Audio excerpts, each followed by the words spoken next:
Bonjour à vous. En amour, est-ce que vous êtes une personne romantique? Est-ce que vous vivez du romantisme? Est-ce que vous savez en créer? Voilà une question importante si vous êtes célibataire, si vous êtes veuf, si vous êtes divorcé et que vous avez envie de vivre à deux, ou alors si vous êtes en couple actuellement, vous pouvez vous demander, est-ce que mon couple est romantique?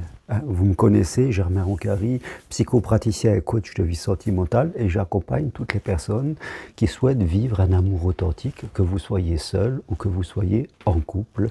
Consultation, voilà, rendez-vous coaching possible de chez vous directement, en visio, rendez-vous avec moi. Et je vous apporterai vraiment des clés d'évolution parce que, comme je le dis tout le temps, l'amour, et c'est vraiment quelque chose qui dépend que de nous.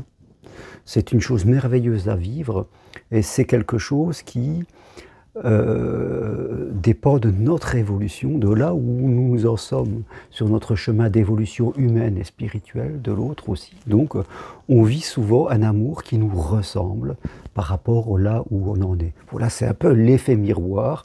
Ce que je vais vivre en amour, dans la relation avec l'autre, eh bien, va me montrer là où j'en suis à un moment donné. Parce que nous savons que dès que nous évoluons, eh bien, tout change autour de nous. Voilà. Dès que j'évolue intérieurement, dans ma confiance, dans ma foi, dans ma meilleure communication, dans la connaissance de moi-même et de ce qui est bon pour moi, eh bien, tout mon extérieur a tendance à se fluidifier. Dès que je reste plutôt dans mes régressions, dans mes protections, dans mes croyances limitantes, dans mes peurs de la peur, dans mes projections, dans mes critiques, dans mes plaintes, mon monde extérieur va forcément se rétrécir et je vais attirer plutôt des choses qui sont défavorables pour moi. Donc je vais encore m'enfermer dans mes petites habitudes. Êtes-vous romantique? Je crois que c'est important. Si on a envie de vivre une vie sentimentale, c'est pour vivre du romantisme. Bien sûr, il y a dans un couple, quand on vit à deux, il y a aussi l'intendance, comme on dit, le côté cartésien, travailler, payer ses factures, organiser la maison, tout ce qu'on faisait quand on était seul, tout ce côté comptable de la vie, eh bien, on le fait aussi à deux, ce côté comptable de la vie. Mais si on est à deux, c'est pas pour ce côté comptable. On se met pas à deux pour partager le côté comptable. Si on se met à deux, c'est plutôt pour être dans le yin plutôt que dans le yang. Le yang étant notre côté cartésien, le yin notre côté féminin. Nous avons envie de vivre du romantisme, c'est-à-dire de se charmer l'un l'autre, de se créer des soirées cocooning où on va être tous les deux, de passer des nuits dans des beaux hôtels, de partir en vacances en amoureux, de flâner, de vivre au présent, parce que quand on vit le romantisme, on vit au présent, on se charme, on prend soin l'un de l'autre, on ouvre la portière de notre chéri qui descend de la voiture, on l'invite au restaurant, on lui tire la chaise. Et puis vous, madame, eh bien, je mets des vêtements que je sais que mon mari aime, mon compagnon. Je prends soin de moi, dans mon maquillage, en fonction de qui je suis. J'ai envie d'être dans le charme, dans le jeu, dans la séduction, dans l'érotisme. Voilà, parce que c'est ça qu'on vient chercher en amour. C'est pour ça qu'on vit avec quelqu'un. Et c'est important, ces choses-là, le romantisme, c'est quelque chose qui doit se vivre au quotidien. Ça fait 17 ans que je suis avec mon épouse, et je la désire comme au premier jour, même plus qu'au premier jour. Elle fait très attention, elle prend soin pour elle, d'elle, dans son charme, pour elle et aussi pour moi. Et je la désire tout en j'aime comme elle est. Je fais aussi attention à moi, c'est important. Il ne faut pas se laisser aller physiquement, ni même psychologiquement. L'amour, c'est du charme. On aura toujours le temps de s'occuper du côté comptable. Maintenant, si vous êtes dans un couple, et ça y est, notre rôle de parent a pris le dessus, et on ne fait que travailler, s'occuper de choses, et puis après on est sur le canapé à regarder des séries, et on ne prend plus le temps de se charmer.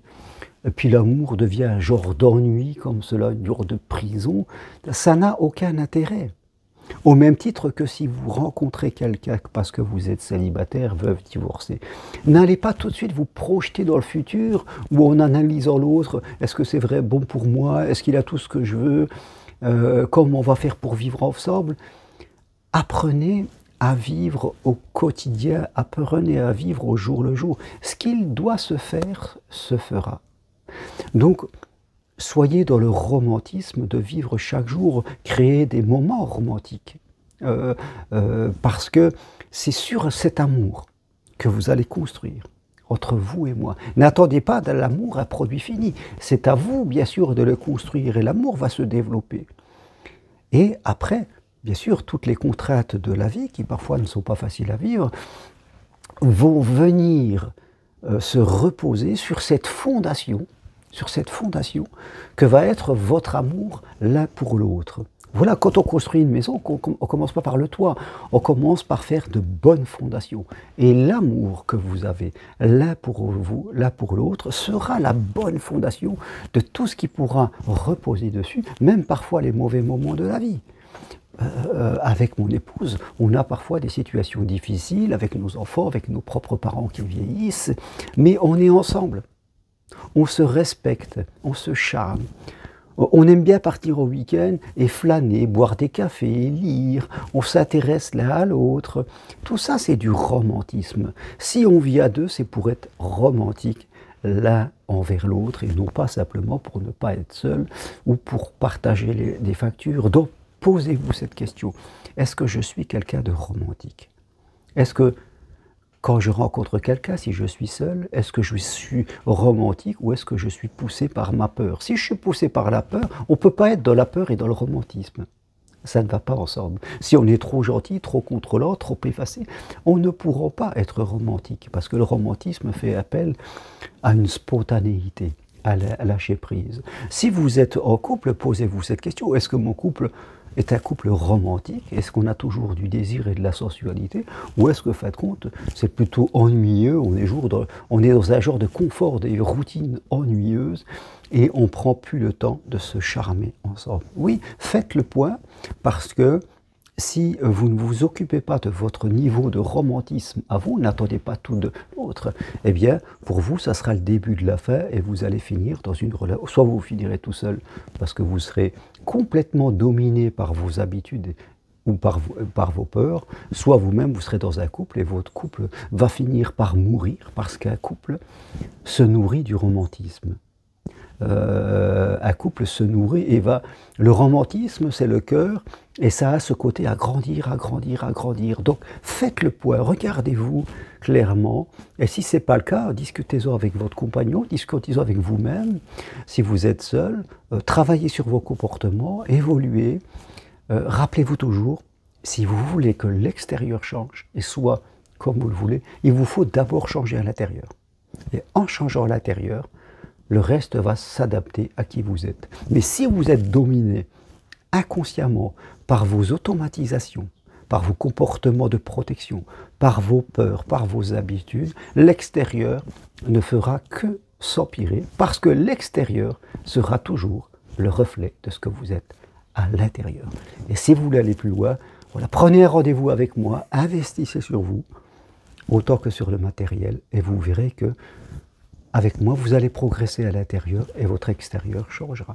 Venez marcher sur le chemin de Compostelle. Il reste 2 places pour la marche de Conques en juin et 6 places pour la marche vers Rocamadour fin juillet, début août. Devenez psychopraticien professionnel. Gagnez bien votre vie en aidant les autres en suivant ma formation 100% individuelle et 100% en visio depuis chez vous. Toutes les infos sur mon site germainroncari.com. Merci à vous. Si vous aimez mes vidéos, appuyez sur j'aime, cela fait vivre la chaîne. À bientôt, au revoir.